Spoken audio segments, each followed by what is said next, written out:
Hello बच्चों, मैं आपका ड्राइंग टीचर श्यामू सोनी।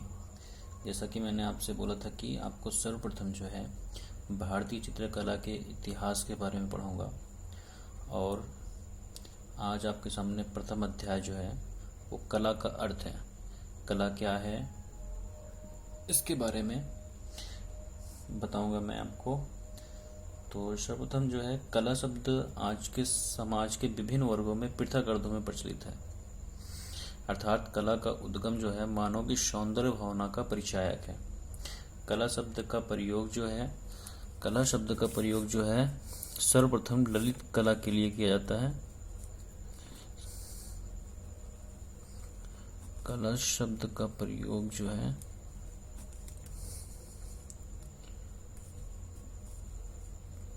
ललित कला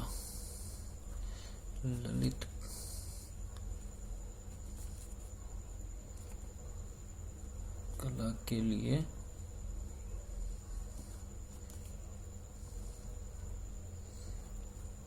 किया जाता है।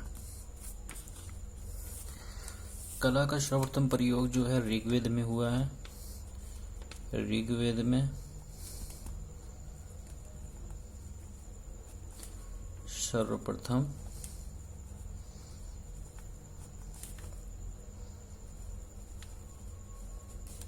प्रयोग हुआ। कला शब्द का जो सर्वप्रथम प्रयोग हुआ है वो ऋग्वेद में हुआ है। कला जो है संस्कृत भाषा का शब्द है।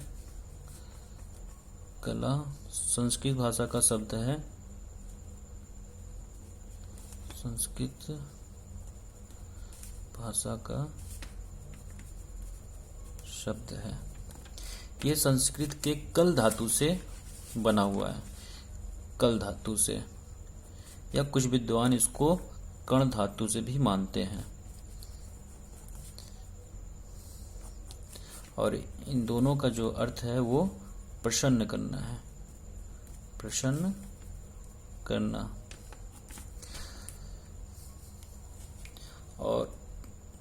और जो आपका आर्ट, अंग्रेजी का आर्ट शब्द है, ये जो है प्राचीन लैटिन भाषा के अर्स से बना हुआ है। जो आपका आर्ट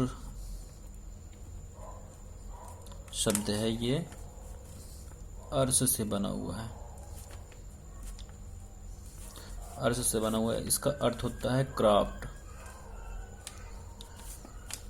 क्राफ्ट जो है किसी भी चीज को जो है काट कर, पीट कर, या फिर अलग अलग हिस्सों को एक दूसरे से जोड़ करके जिसका निर्माण किया जाता है वो क्राफ्ट आर्ट कहलाता है। जैसे आप एग्जाम्पल के तौर पे समझ सकते हैं, जैसे पतंग को आप क्या करते हैं, कोई नई डिजाइन देने के लिए कागज में अलग से चिपकाना पड़ता है। या फिर आप कुर्सी ले सकते हैं जिसमें लकड़ी के अलग अलग हिस्सों को जो है वो एक में जो है जोड़ करके उसे कुर्सी का रूप दिया जाता है। तो ये क्राफ्ट आर्ट कहलाता है।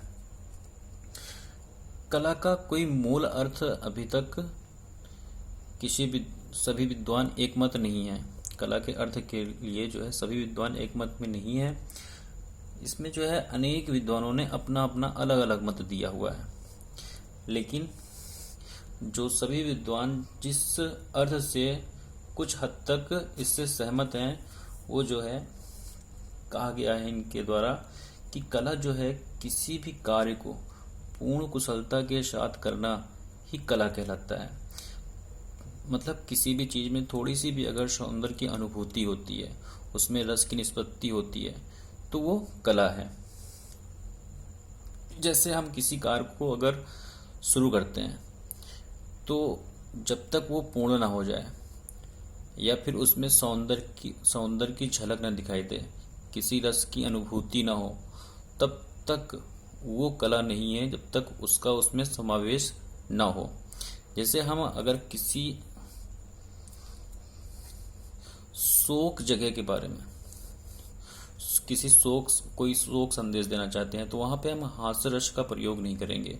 वहां पे हंसता खेलता हुआ आदमी, औरत या परिवार नहीं दिखाएंगे। वहां पे उस करुणा को व्यतीत करने वाला दृश्य ही वहां पे दिखाएंगे। तो जिस चीज को हम दिखाना चाहते हैं हम उसी चीज को दिखाएं, ना कि अन्य चीज को। कला की परिभाषा की बात करते हैं तो अलग अलग विद्वानों ने अलग अलग अपने अपने मत दिए हैं। जैसे रविन्द्रनाथ टैगोर ने कहा था, कला में मनुष्य अपने मन की अभिव्यक्ति करता है, ना कि बाह्य सौंदर्य की। मतलब हम जो मन में जो अपने अंदर महसूस करते हैं किसी चीज के बारे में, हम उसको व्यक्त करने की कोशिश करते हैं, ना कि जो सामने है उसको व्यक्त करते हैं। ऐसे ही अरस्तु ने कहा था, कला सत्य का अनुकरण है। टैगोर ने कहा था, कला में मनुष्य अपनी अभिव्यक्ति करता है। क्रोशे ने कहा था, कला ब्रह्म प्रभावों की बाह्य प्रभावों की अभिव्यक्ति है। जयशंकर प्रसाद ने कहा था, ईश्वर की कर्तव्य शक्ति का संकुचित रूप में जो हमें बोध के लिए मिलता है वही कला है। तो ये कला की परिभाषा है जो अलग अलग विद्वानों ने अपना अलग अलग मत प्रस्तुत किया हुआ है। ऐसे ही कला का वर्गीकरण, कला का वर्गीकरण, कला को जो है वो 2 वर्गों में रखा जाता है। कितने वर्गों में? 2 वर्गों में रखा जाता है। पहला जो है वो आपका उपयोगी कला।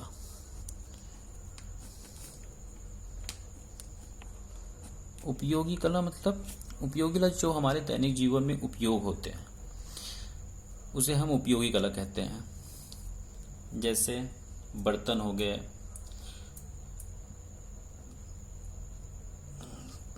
कुर्सी मेज, या फिर जो भी हमारे जीवन में उपयोग की वस्तुएं होती हैं या फिर जिससे हम धन अर्जित कर सकते हैं, वो उपयोगी कला की श्रेणी में आते हैं। जैसे आभूषण हो गए, बर्तन हो गए, ठीक। तो इस तरह की चीजें जो हैं वो उपयोगी कला के अंतर्गत आती हैं। दूसरा आपका जो है वो ललित कला है। ललित कला, जैसा कि उपयोगी कला के बारे में आपने कक्षा 8 तक देखे होंगे पुस्तक कला और गृह शिल्प में, तो उसमें तरह तरह की चीज़ों के बनाने का उल्लेख किया गया है। तो वो जो है उपयोगी कला की श्रेणी में आते हैं। और ललित कला जो है आपका चित्रकला, मूर्तिकला, वास्तुकला, संगीत कला, काव्य कला, ये सारी कलाएं जो हैं वो ललित कला में आती हैं। ललित कला के बारे में देख लेते हैं। ललित कला जो है, ललित कला को 5 भागों में बांटा गया है। कितने भागों में? 5 भागों में। जैसे चित्रकला,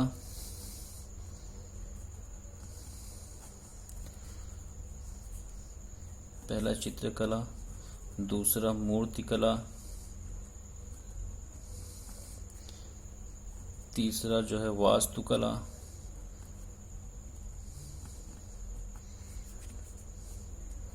चौथा संगीत कला,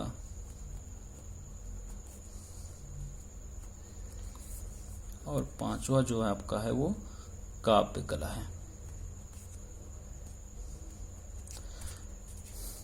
इन सारी कलाओं में हम यहाँ पे अध्ययन करेंगे सिर्फ चित्रकला का, लेकिन इनके बारे में जान लेते हैं थोड़ा सा।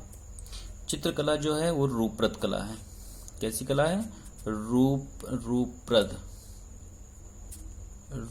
कला है। कौन है? चित्रकला। मूर्तिकला भी आपकी रूपप्रद कला है। वास्तुकला भी आपकी रूपप्रद कला है। कैसे है वो हमें अभी बताते हैं। संगीत कला जो है वो ध्वनि प्रधान कला है। ध्वनि प्रधान। और काव्य कला जो है आपका अर्थ प्रधान है।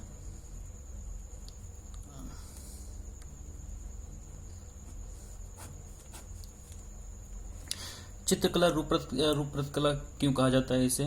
तो चित्रकला को रूपप्रद इसलिए कहा जाता है, इसे हम अपने आंखों से देख सकते हैं। जैसे कहीं पे दीवारों पे बना होगा या फिर कागज पर बना होगा, तो ये हमें दिखाई देता है, हम अपनी आंखों से इसको देख सकते हैं। मूर्तिकला जो है, इसका जो माध्यम होता है वो पत्थर हो सकता है, कोई धातु हो सकती है जैसे लोहा, पीतल, तांबा, सोना, चांदी, इन सब चीज़ों से मूर्तिकला का निर्माण किया जाता है। तो ये भी हम अपनी आंखों से देख सकते हैं। वास्तुकला, वास्तुकला किसे कहते हैं? जैसे भवन निर्माण कला हो गया, जैसे मंदिर, मस्जिद, चर्च, गिरजाघर, ये सारी चीजें जो हैं वो वास्तुकला में आती हैं। या फिर साधारण सा कोई घर भी बनता है तो वो भी वास्तुकला के श्रेणी में ही आता है। संगीत कला ध्वनि प्रदान क्यों है? क्योंकि हम ये देख नहीं सकते हैं, हम इसे सुनते हैं, हम इसको सुनकर उसको महसूस करते हैं। और उसके बाद आपका आता है काव्य कला। काव्य कला अर्थ प्रधान है क्योंकि इसमें अर्थ निहित होता है।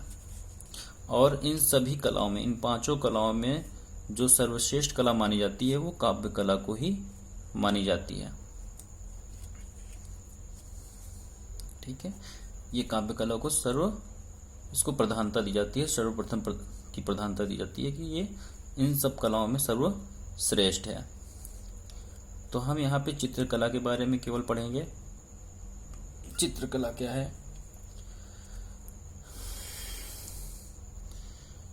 तो इसको अब यहीं पे हम वीडियो को विराम देते हैं, क्योंकि वीडियो बहुत लंबा हो जाता है तो सेंड होने में थोड़ी दिक्कत होती है। तो आगे जो है अगली वीडियो में देखेंगे। Thank you.